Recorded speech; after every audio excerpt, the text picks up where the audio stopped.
ఈ చుట్టుపక్కల ప్రజలంతా గుడి గురించి తెగ మెచ్చుకుంటున్నారు. బ్రహ్మాండంగా జనాలొస్తారు, దానాలు దక్షిణలు ఇస్తారు, కానుకలేస్తారు, నైవేద్యాలు పెడతారు. దీంతో మనందరికీ లాభమేగా స్వామీజీ. ఎవరైతే వస్తారో వారందరికీ భీమరావు కుటుంబ సభ్యుల గురించి తప్పకుండా చెప్పండి. వాళ్ళు మన మతానికి వ్యతిరేకమని. ఎందుకంటే వాళ్ళకి ఎంతమంది ఎక్కువ శత్రువులైతే వాళ్ళు బతకటం అంత కష్టమవుతుంది. చుట్టుపక్కల వాళ్ళందరినీ వాళ్ళకి విరోధుల్ని చేయండి.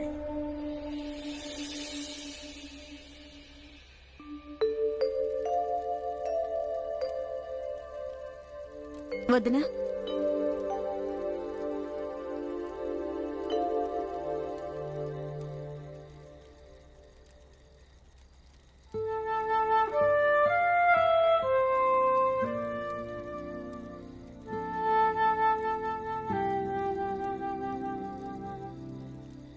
ఎవరి పళ్ళెం వాళ్ళు పట్టుకొని తలోక మూలకెళ్ళి కూర్చోండి.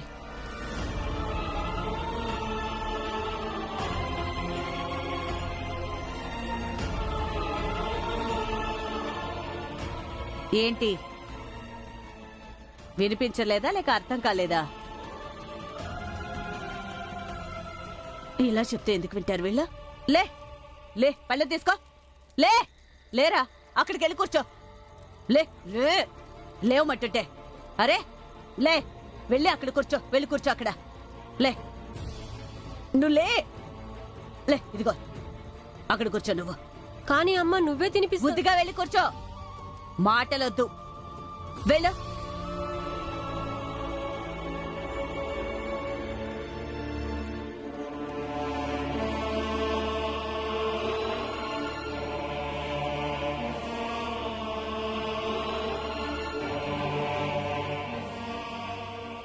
ఇక తినండి.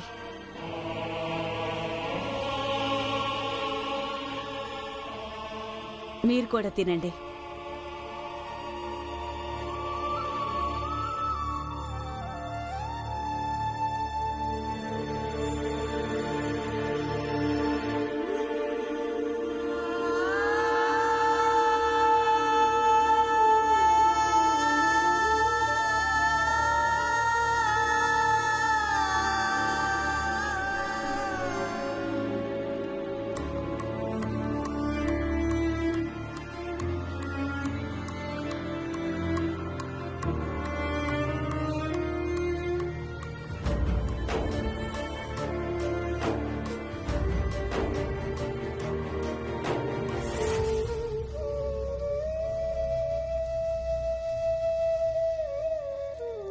ఇదేం నాటకం? మేమెవ్వరము తినము. ఎందుకు? మా అన్న తమ్ముళ్ళ మక్క తెలుగులో మాట్లాడకుండా ఉండలేం. నువ్వు భోజనం పెట్టినా సరే పెట్టకపోయినా సరే. అవునమ్మా, మమ్మల్ని అందరినీ క్షమించు. నన్ను కూడా క్షమించమ్మా. నువ్వు క్షమించు క్షమించకపో, అది నీ ఇష్టం. కానీ మేమిలా ఎప్పటికీ ఉండలేమమ్మా.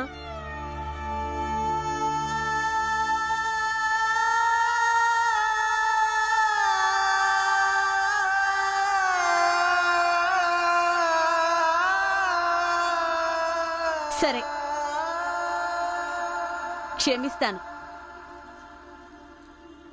కానీ ఒక షరతు. ఏంటది? ప్రమాణం చేయండి, ఒకరితో ఒకరు ఎప్పుడూ గొడవ పడవని, ఒకరి మాట ఒకరు వింటామని,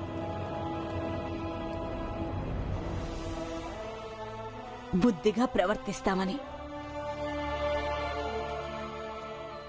ఇంకా ఎప్పుడూ కలిసి ఉంటామని.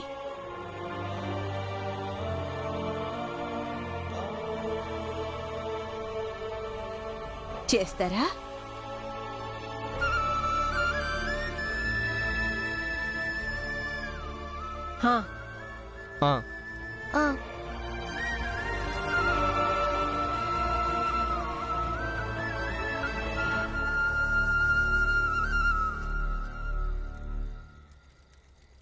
చెప్పండి. మేము ప్రమాణం చేస్తున్నాం. మేము ప్రమాణం చేస్తున్నాము. ఎప్పుడూ ఒకరితో ఒకరం గొడవ పడం. ఎప్పుడు ఒకరితో ఒకరు గొడవపడము. ఒకరి మాట ఒకరం వింటాం. ఒకరి మాట ఒకరం వింటాము. ఒకవేళ ఏదైనా సమస్య ఉంటే ఒకవేళ ఏదైనా సమస్య ఉంటే మాట్లాడి పరిష్కరించుకుంటాము. మాట్లాడి పరిష్కరించుకుంటాము. మేము ఎప్పటికీ మేము ఎప్పటికీ ఇలాగే కలిసుంటాం. మేము ఎప్పటికీ ఇలాగే కలిసి ఉంటాము. సరే, నువ్వే చూస్తావుగా అమ్మా. మేము ముసలోళ్ళం అయిపోయినా సరే, కానీ నువ్వు చెప్పిన మాటలు ఎప్పటికీ మర్చిపోము.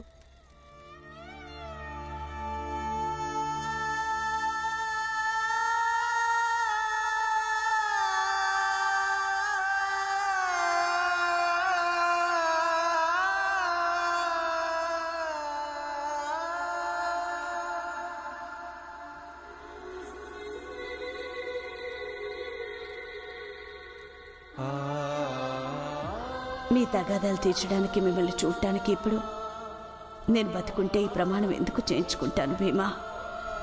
నేను పోయిన తర్వాత మీరు జీవితాంతం కలిసి ఉండడానికి ఈ ప్రమాణం పనికొస్తుందని నా ఆశ.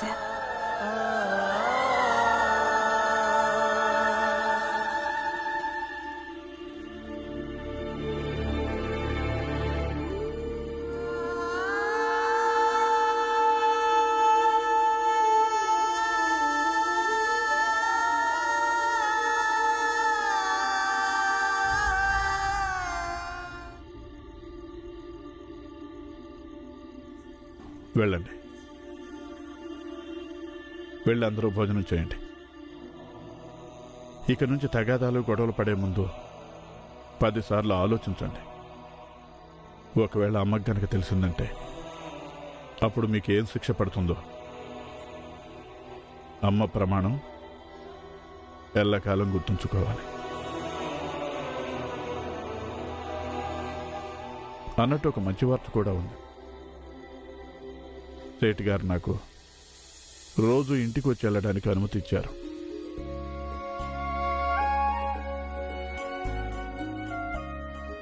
నానా, ఇప్పుడు ఇది చాలా మంచి వార్త.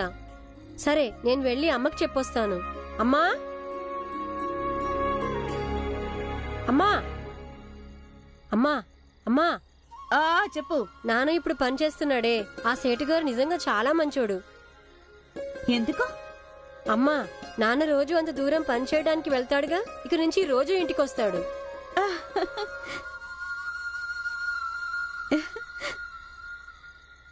ఇది నిజంగానే చాలా మంచి వార్త. ఆకలిస్తుండొచ్చు. పద, నీకు తినిపిస్తాను.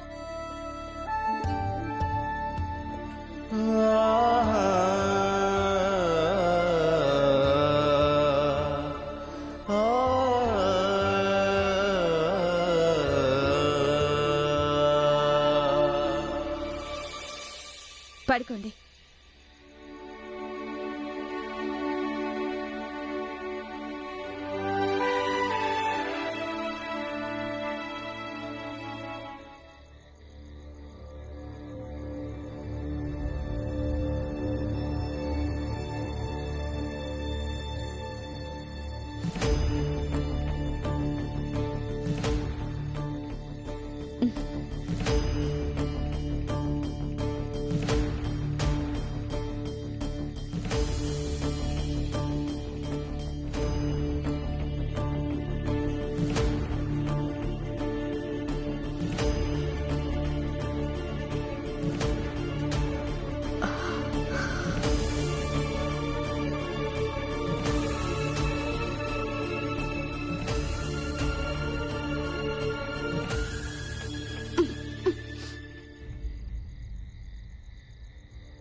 నీ ఆరోగ్యం అస్సలు బాగోలేదు. ఇక నీ ఆరోగ్యం ఎప్పటికీ బాగవదు. నీకు సమయం చాలా తక్కువగా ఉంది.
కూర్చో. విషయం ఏంటో చెప్పండి. పదాల కూర్చో. కూర్చో.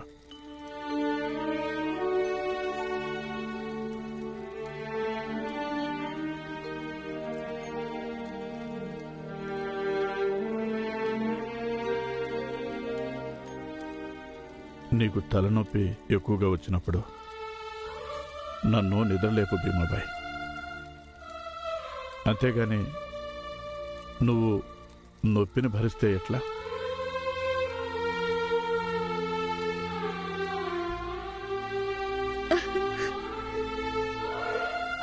అరే, ఇది రోజు ఉండే తలనొప్పే కదా,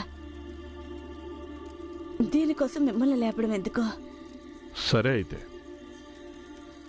రోజూ ఉంటే రోజూ తల ఒత్తుతాను.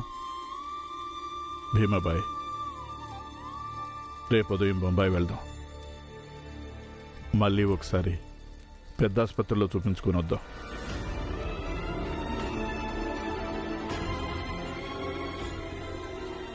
ఈయనతో పాటు నేను బొంబాయి వెళ్తే ఈయనకి నిజం తెలిసిపోతుంది.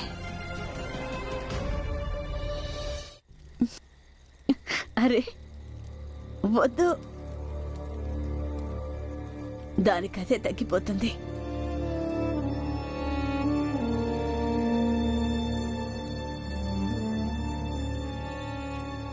ఒక మాట చెప్పనా? భర్త ఎప్పుడైనా భార్య బాధను పంచుకోవాలన్న కోరికను వెళ్ళబుచ్చిన చాలు, భార్యకి సగం బాధ తగ్గిపోతుంది. మాట దాటేయటం ఎలాగో ఎవరైనా నీ దగ్గరే నేర్చుకోవాలి. అదే నేను చెప్పేది నిజం.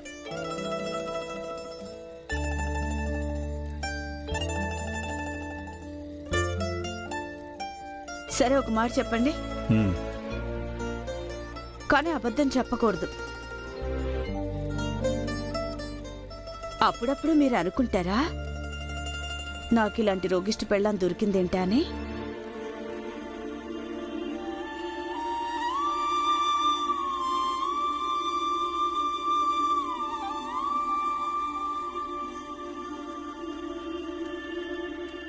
లేదు, అలా ఎప్పుడూ అనుకోలేదు. కానీ ఇలా ఖచ్చితంగా అనుకుంటాను. నాకు ఎంతో అనుకూలవతైన భార్య దొరికిందని. లేకపోతే కొంతమంది మగాళ్ళకైతే గయ్యాల పిల్లలుంటారు. వాళ్ళ జీవితాలు నరకం అనుకో పాపం.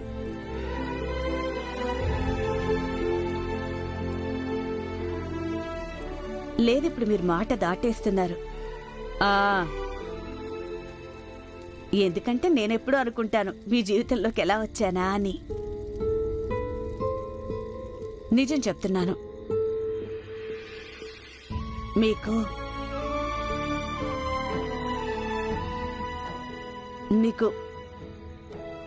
నాకన్నా చాలా మంచి భార్య దొరుకుండేది.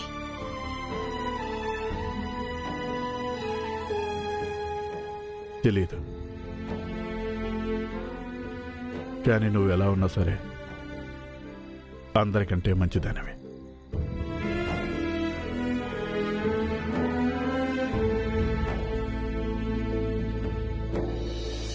కాస్త నొప్పి తగ్గిందా?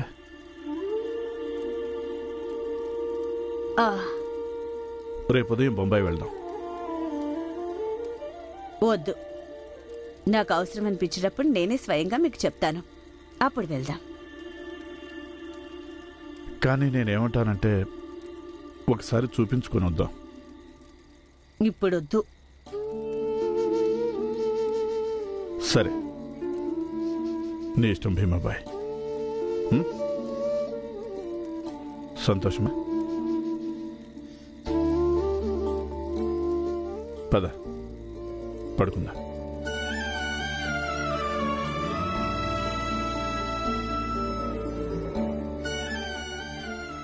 రా భీమాబాయ్. నేనిప్పుడు బానే ఉన్నాను, మీరెళ్ళండి, నేను వస్తాను.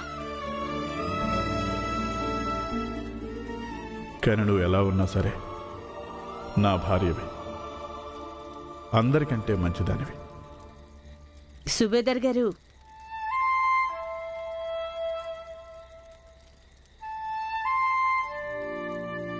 అదేమీ కాదు. మీరిప్పుడు కూడా పెళ్లికి ఒప్పుకుంటే ఆడోళ్ళు వరుస కడతారు.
అమ్మా లెగు, తెల్లారిపోయింది. లెగమ్మా, తెల్లారిపోయింది.